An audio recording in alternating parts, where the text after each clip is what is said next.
Travailleuses, travailleurs, chers amis, chers camarades, au nom de tous ceux qui préparent et font vivre cette fête, je vous souhaite la bienvenue.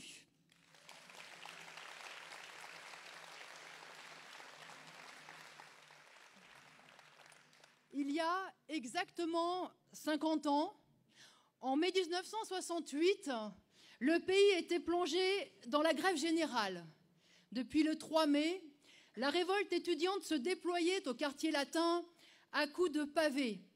Le 13 mai, face à l'indignation générale provoquée par la répression policière, la CGT, l'UNEF et la CFDT appelèrent à une journée de grève et de manifestation. Ce fut un raz-de-marée. Le lendemain, la grève fut reconduite dans une entreprise.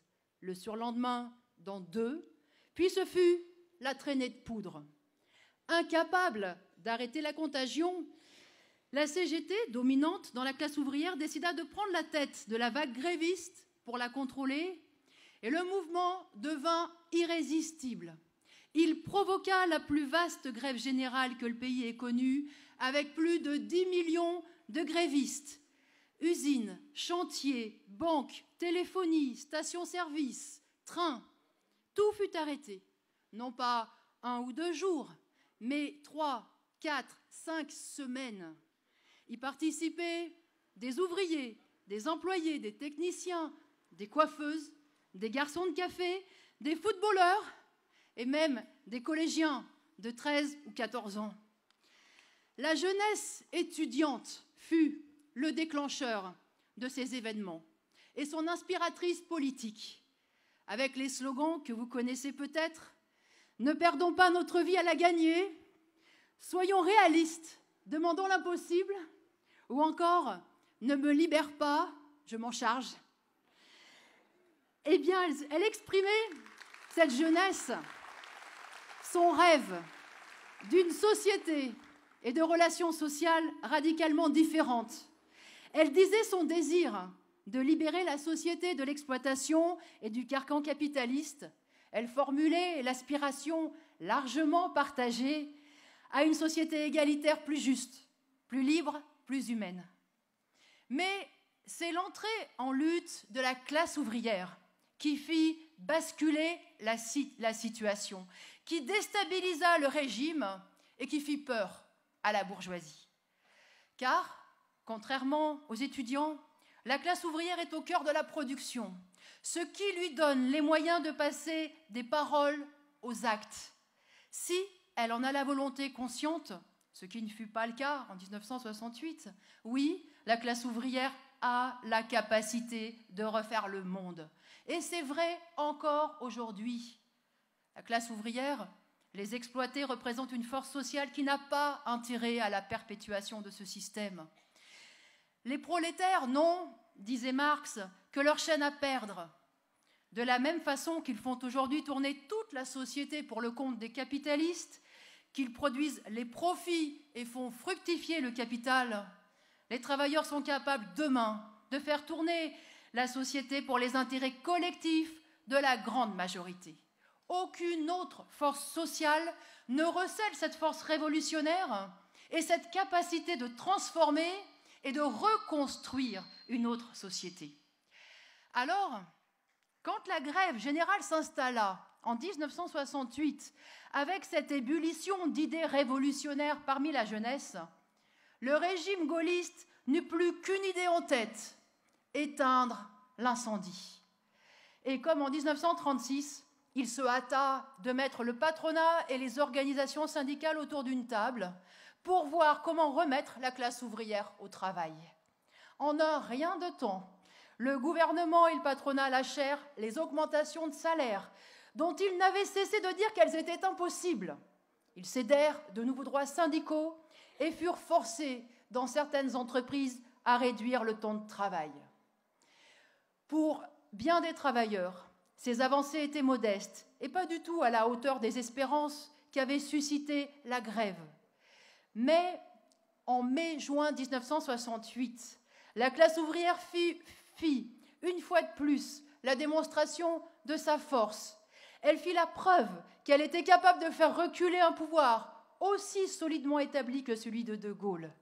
Pour nous, qui sommes convaincus que le monde ouvrier a les moyens de prendre en main la société et de la diriger, c'est quelque chose de formidable.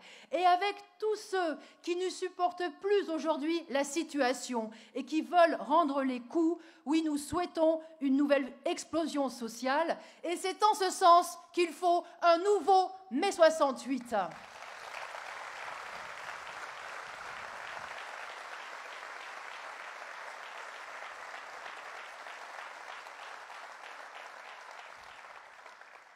Et tôt ou tard, il y en aura un.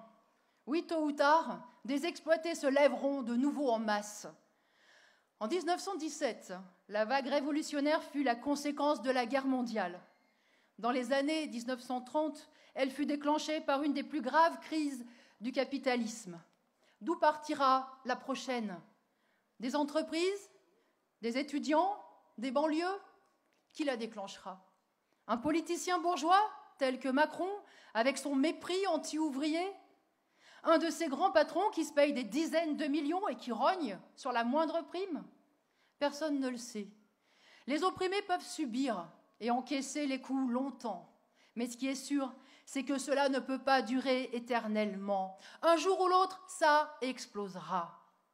Il suffit de regarder 10 ou 20 ans en arrière pour mesurer ce que le monde du travail a perdu sur les retraites, l'emploi, les conditions de travail ou les salaires. La flexibilité, les cadences et les horaires de travail sont de plus en plus délirants. Personne n'est à l'abri du licenciement. Et c'est la même pression à la rentabilité qui s'exerce dans le secteur public, sur le personnel des hôpitaux, de l'éducation, les postiers, les cheminots ou les employés des collectivités locales. Tout ça pour que la bourgeoisie augmente ses profits, concentre des fortunes exorbitantes et spécule frénétiquement. Et que nous dit Macron? Continuons. Priorité aux actionnaires et au capital. En un an, Macron a enchaîné les attaques contre les travailleurs. Il y a d'abord eu les ordonnances travail pour que le patronat puisse licencier plus vite et moins cher. Ensuite, la hausse de la CSG que les retraités ont payé de plein fouet. Puis, un nouveau serrage de vis aux collectivités locales comme aux hôpitaux déjà asphyxiés, la sélection dans les universités, l'organisation du contrôle des chômeurs. Et il nous promet, pour demain, une attaque en règle contre la fonction publique et une nouvelle réforme des retraites. Si nous ne mettons pas un coup d'arrêt à tout cela, où en serons-nous dans 5 ou 10 ans? Quelle sera la vie de nos enfants? Derrière le changement et la modernité affichée par Macron, il y a un président qui n'a Dieu que pour les fameux premiers de cordée et pour les machines à faire du fric. Un président qui a le cynisme de diminuer les APL et d'expliquer aux plus pauvres qu'il n'y a pas d'argent magique quand il fait cadeau de 3 milliards aux plus riches en supprimant l'impôt sur la fortune. Il y a la vieille politique patronale que les travailleurs connaissent par cœur et qui consiste toujours à justifier ses mauvais coups par la lutte contre le chômage. Les profits d'aujourd'hui sont les investissements de demain et les emplois d'après-demain, disait déjà en son temps un certain Giscard d'Estaing. Eh bien, Macron, qui se veut jeune et novateur, 40 ans après Giscard, répète les mêmes fadaises, alors que depuis des décennies, ces cadeaux à la bourgeoisie alimentent la spéculation et les coffres-forts d'une minorité d'ultra-riches, et que les suppressions d'emplois continuent dans tous les grands groupes, quand ce n'est pas la fermeture pure et simple d'usines, comme on le voit avec Tupperware, Vallourec, Gemalto, Whirlpool, Pinky, Doux, les pages jaunes, Ford, Carrefour, Electrolux. Et chacun d'entre vous, ici, peut rallonger cette liste. Et sur cette liste, n'oublions pas l'État lui-même. La lutte contre le chômage est prétendument sa priorité, mais le gouvernement s'est empressé de supprimer des centaines de milliers de contrats aidés et il prévoit 120 000 emplois de moins dans la fonction publique, dont 4 000 de moins à Pôle emploi. Comme s'il y avait trop de personnel dans les hôpitaux ou dans les services d'urgence, au SAMU par exemple, pour gérer les appels de détresse. En multipliant les reportages sur les patrons qui offrent des CDI et ne trouvent pas preneurs, le gouvernement et les médias mettent en scène une prétendue amélioration de l'emploi. Ici et là, le patronat peut évidemment avoir besoin d'embaucher. Le profit ne peut pas se produire sans travailleurs. Et à force de supprimer des emplois et de pousser les anciens dehors, certains sont bien obligés de recruter. Mais l'embellie sur le marché du travail dont se targue Macron consiste en la multiplication des emplois précaires, mal payés, voire à temps partiel. L'entreprise Amazon a peut-être un bel avenir. On ne peut pas en dire autant de ses salariés qui ne tiennent pas plus de 5 ans parce qu'ils ont le dos cassé.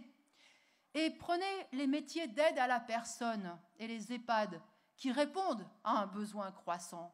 Comment les employés y sont payés? À coups de lance-pierre, alors qu'ils courent du matin au soir avec en outre ce sentiment de culpabilité de ne pas avoir les moyens de faire comme il faudrait pour accompagner les anciens.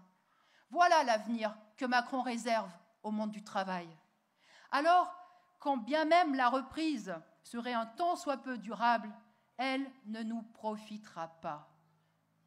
Les Français ont l'habitude de se plaindre, a déclaré Macron, façon méprisante de dire que ceux qui ont un emploi ou une pension de retraite devraient s'estimer heureux et se satisfaire de ce qu'ils ont. Mais la bourgeoisie, les affairistes et les boursicoteurs se contentent-ils de ce qu'ils ont? En 2017, l'envolée des bourses a fait gagner la bagatelle de 1000 milliards de dollars aux 500 plus grandes fortunes mondiales. Le propriétaire de LVMH, Bernard Arnault, 6e au classement, a vu son patrimoine s'accroître l'année dernière de 38 000 € par minute. L'immobilier, le secteur bancaire, l'automobile battent record sur record.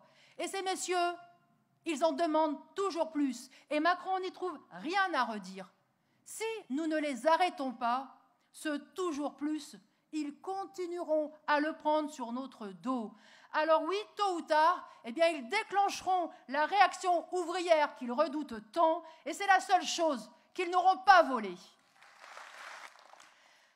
Le gouvernement connaît actuellement son premier retour de bâton, et on le doit aux cheminots qui se sont lancés dans la grève.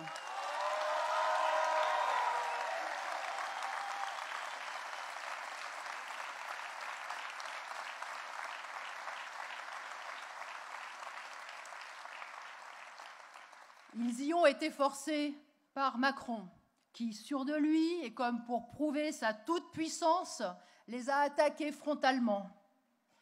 Depuis le 3 avril, les cheminots enchaînent les journées de grève. Ils se battent dans le cadre du calendrier choisi par la CGT, avec des temps forts, comme la journée sans cheminots du 14 mai, qui a, une fois de plus, montré le rejet massif de cette réforme par les cheminots. Ce n'est pas une grève explosive, mais il n'y a que ceux qui ne prennent pas le train pour percevoir une amélioration dans la circulation. Parce qu'en réalité, la grève reste massive et déterminée. Oui, les cheminots tiennent tête au gouvernement et ils ont raison. Ils se battent pour leurs conditions de travail et pour leur salaire. Ils se battent pour que les jeunes qui seront embauchés demain à la SNCF ne soient pas plus précaires et plus mal payés. Ils se battent parce qu'ils ne veulent pas devenir des pions, ballottés au gré des appels d'offres capitalistes. Et ils ont 1000 fois raison, parce que dans cette société où l'argent dégouline à un pôle, ni les cheminots, ni aucun travailleur n'ont à accepter de reculer.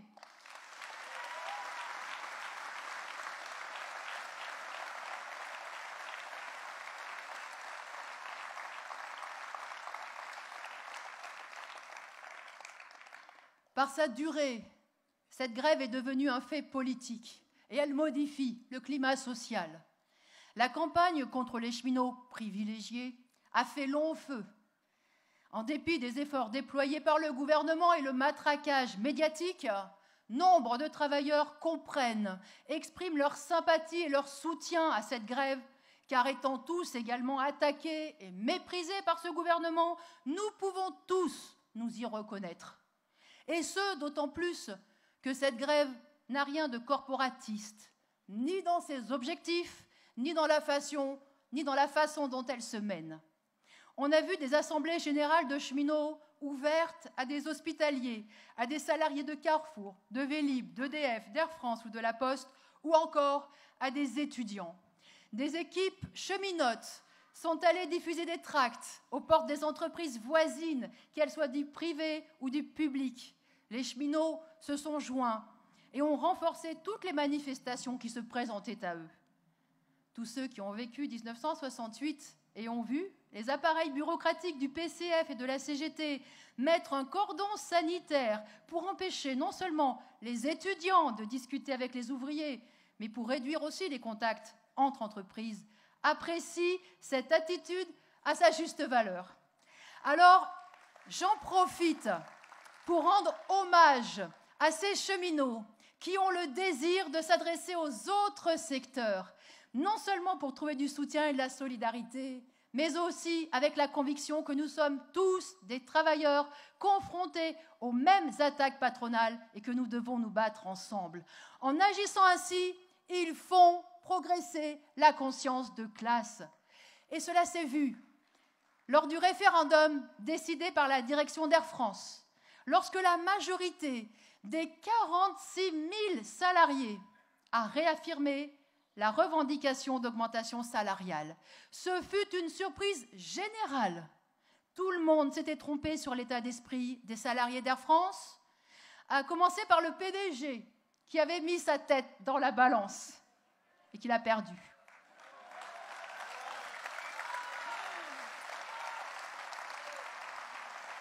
Parce que oui, la prise de conscience de classe est quelque chose d'imperceptible. Cela se passe dans les têtes. Ce sont des évolutions qui ne sont pas forcément comptabilisables en nombre de manifestants et de grévistes. Mais ce que l'on peut dire aujourd'hui, c'est que la conscience du combat à mener mûrit dans la tête de nombreux travailleurs. Et la grève des cheminots y est pour beaucoup.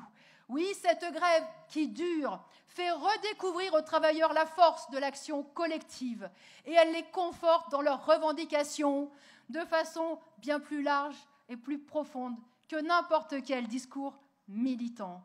Alors, le combat des cheminots continue, mais cela fait déjà partie de ce qu'ils ont gagné. Alors, vive la grève des cheminots! Depuis 2 mois, le mécontentement des travailleurs. Nous sommes tous des cheminots. Nous sommes tous des cheminots. Nous sommes tous des travailleurs. Nous sommes tous des cheminots. Tout à fait d'accord avec ça.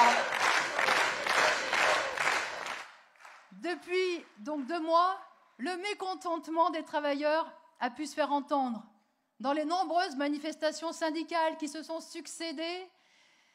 Et c'est une bonne chose.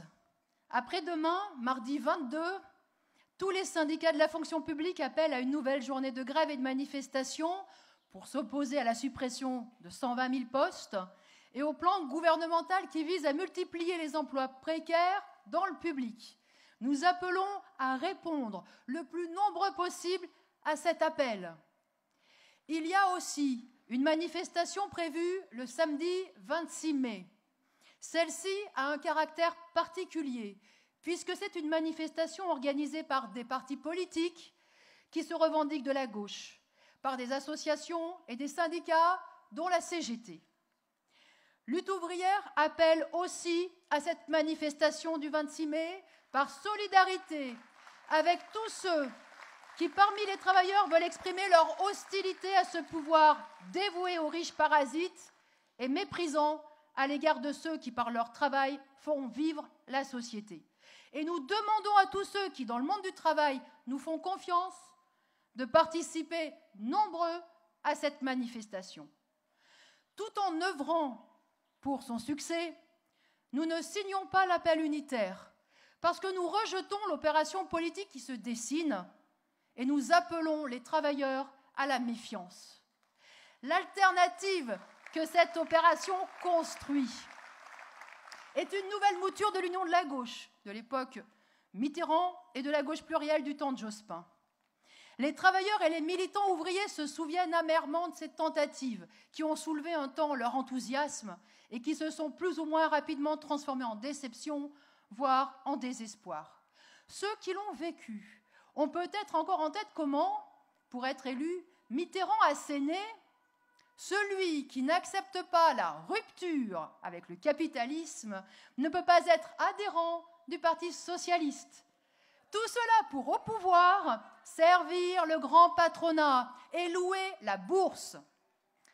Plus proche dans le temps, rappelez-vous Hollande affirmant que « mon ennemi, c'est la finance », avant qu'il se mette à plat ventre devant les financiers. Cette politique a entraîné du dégoût parmi les travailleurs, à commencer par les militants. Et elle a décrédibilisé l'idée d'une politique de gauche, contribuant à déboussoler et faire le lit du Front National dans le monde du travail. Eh bien, l'alternative à Macron qui se prépare aujourd'hui sera du même tonneau. Qui est à la manœuvre? Mélenchon, ancien ministre de Jospin, Hamon, ancien ministre de Hollande. Ils ont activement contribué à la politique anti-ouvrière et pro-patronale de leurs chefs de file respectifs. Quant à ceux qui les accompagnent et qui sont trop jeunes pour avoir été associés à ces trahisons, ils défendent la même politique.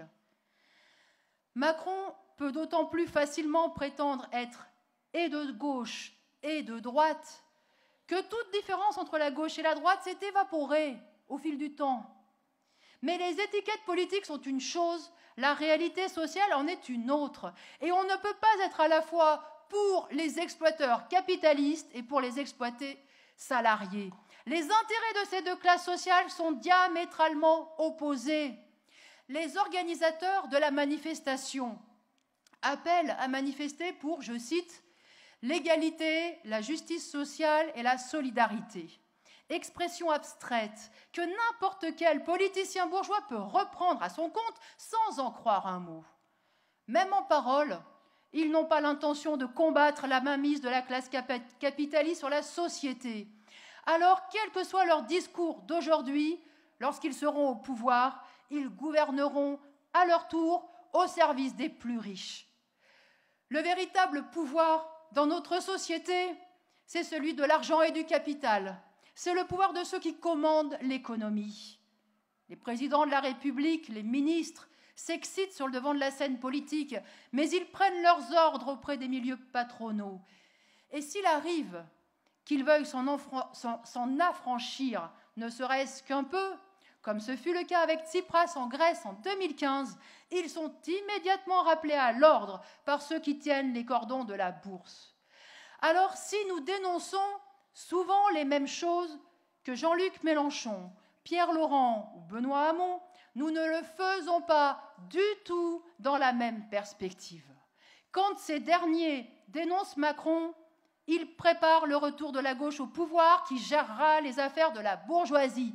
Nous le dénonçons pour armer politiquement les travailleurs dans la perspective qu'ils agissent eux-mêmes, collectivement.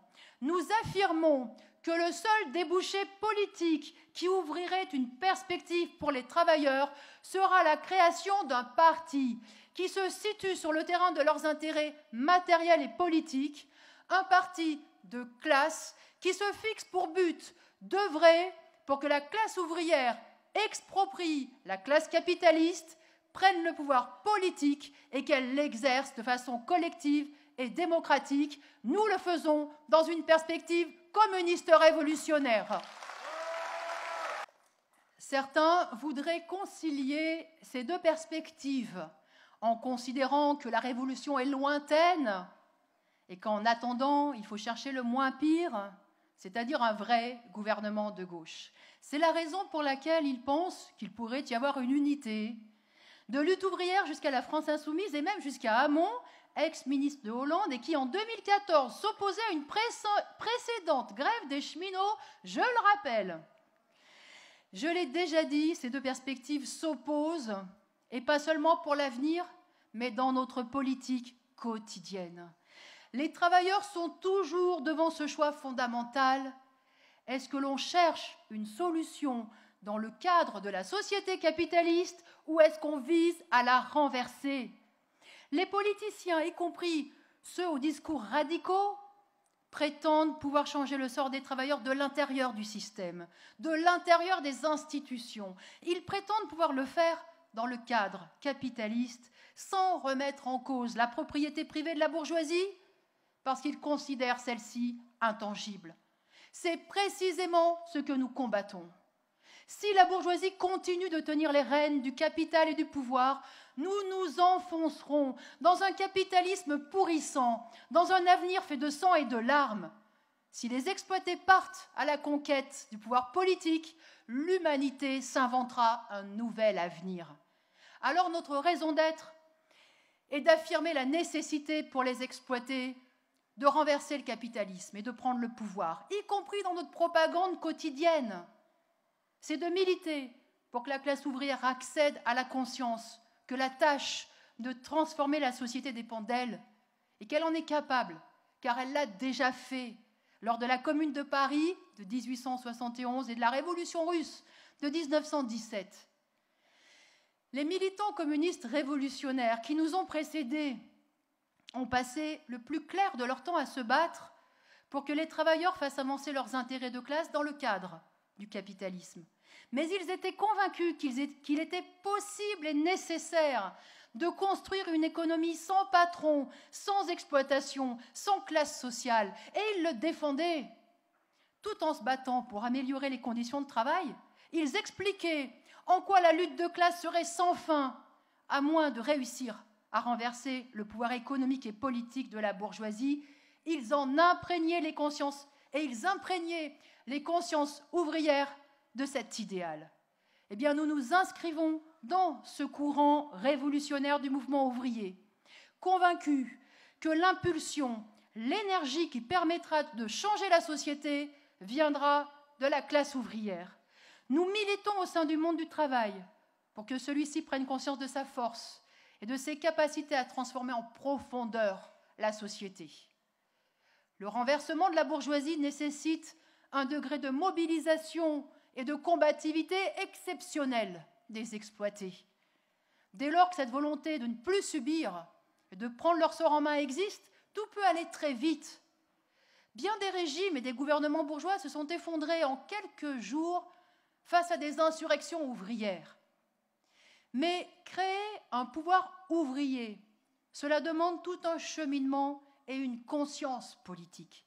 Et c'est vrai, à plus forte raison, pour transformer la société en profondeur, car le pouvoir économique et social de la bourgeoisie a des racines qui ne peuvent être arrachées par un simple décret ou un simple changement de régime. Cela nécessite l'intervention de la grande masse des travailleurs et leur participation consciente aux événements. L'émancipation des travailleurs sera l'œuvre des travailleurs eux-mêmes, dont Marx avait fait la devise du Parti ouvrier, n'est pas une phrase en l'air. Pour que la révolte se transforme en révolution, oui, il faut des femmes et des hommes qui soient conscients des tâches à accomplir. Il faut un parti communiste révolutionnaire.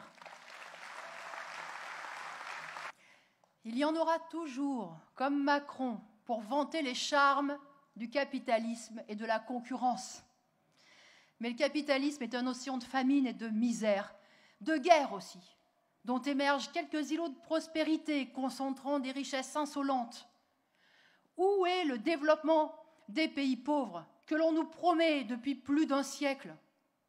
En lieu et place du progrès de la civilisation et de l'humanité, c'est la décadence qui s'accompagne de multiples oppressions religieuses, ethniques et des horreurs perpétrées par ces aspirants dictateurs que sont les bandes terroristes qui prolifèrent aux quatre coins du monde. En lieu et place de la paix, ce sont les tensions internationales et les guerres qui se multiplient à l'échelle de la planète. Alors que tous ceux qui ont un portefeuille bien garni peuvent passer toutes les frontières, on enlève le seul moyen que les pauvres ont de survivre, la liberté de circuler, et on compte les morts dans la Méditerranée, à Calais, ou plus près encore, dans le canal de Saint-Denis, à Paris. Jusqu'où allons-nous aller dans la déshumanisation? La minorité richissime qui trône sur l'économie mondiale du haut de ses milliards est assise sur un volcan, son propre système. Le capitalisme est rongé par les contradictions qui ne se résolvent qu'au travers de crises économiques de plus en plus graves. Sa réussite est basée sur une course au profit dangereuse et criminelle, que ce soit dans le domaine de la spéculation et de la finance, mais aussi dans les transports, l'agroalimentaire, la santé, ou dans le domaine de l'énergie et de l'environnement. Le capitalisme qui est basé sur le chacun pour soi et l'individualisme forcené pourrit tout, y compris les relations humaines, et c'est vrai aussi dans les pays les plus riches. Personne n'y échappe, pas même quand on appartient au monde bourgeois. On l'a vu par exemple avec le scandale Weinstein, même derrière les paillettes d'Hollywood et du Festival de Cannes, il y a une sacrée couche de crasse sexiste et de préjugés misogynes. Alors je le dis aux jeunes qui sont ici,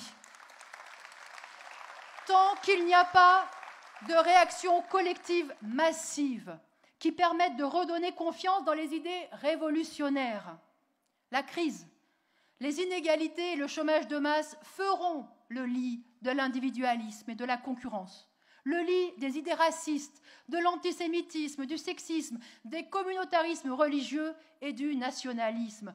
Toutes ces idées réactionnaires, vous aurez à les combattre, mais elles ne disparaîtront réellement que si l'exploitation laisse place à une société libre où chacun prendra part à la vie sociale tout en choisissant sa propre vie, que si l'on combat l'ordre capitaliste de la société.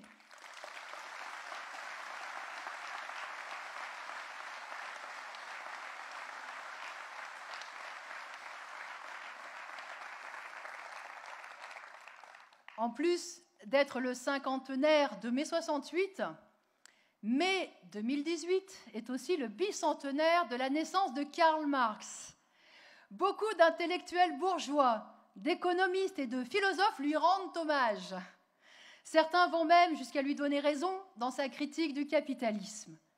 Mais l'apport principal de Marx a été de mettre en lumière la capacité qu'avait la classe ouvrière à exproprier la bourgeoisie et à construire une autre économie sur des bases collectives. Il a fourni aux exploités un programme politique. Travailleurs de tous les pays, unissez-vous. Il a été l'inspirateur des premiers partis communistes révolutionnaires et le principal animateur de la première internationale ouvrière.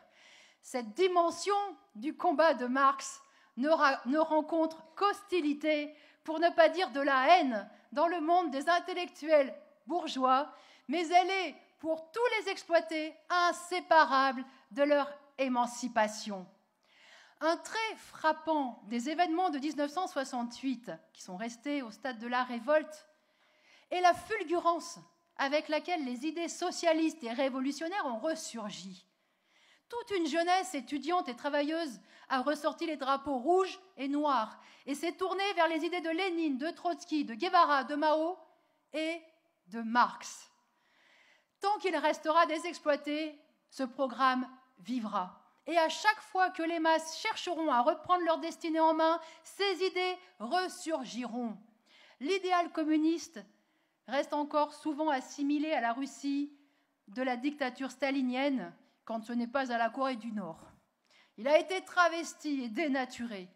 Mais c'est toujours vers cet idéal qu'ont regardé les révoltés, et c'est vers lui que se tourneront les prochaines générations de révoltés. La société n'a jamais été aussi riche, les potentialités de l'économie n'ont jamais été aussi grandes, et la Terre est devenue une maison de fous. Face à cet immense gâchis capitaliste, l'idée que la société a les moyens d'assurer une vie digne à chacun de ses membres et qu'il faut organiser collectivement et rationnellement l'économie ne peut que renaître. L'idée que la lutte individuelle pour la vie doit céder la place à la conscience que l'humanité est une et indivisible ne peut que s'imposer. Alors oui, continuons de faire vivre ces idées. À la propriété privée d'une toute petite minorité, il faut opposer la collectivisation des grands moyens de production. Au pouvoir politique de la bourgeoisie, il faut opposer le pouvoir des travailleurs. Au capitalisme, opposons la perspective révolutionnaire du communisme.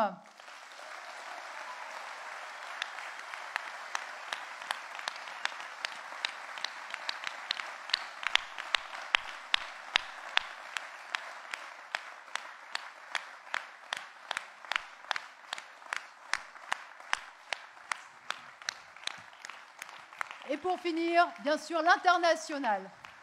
Debout les damnés de la terre, debout les soldats de la faim.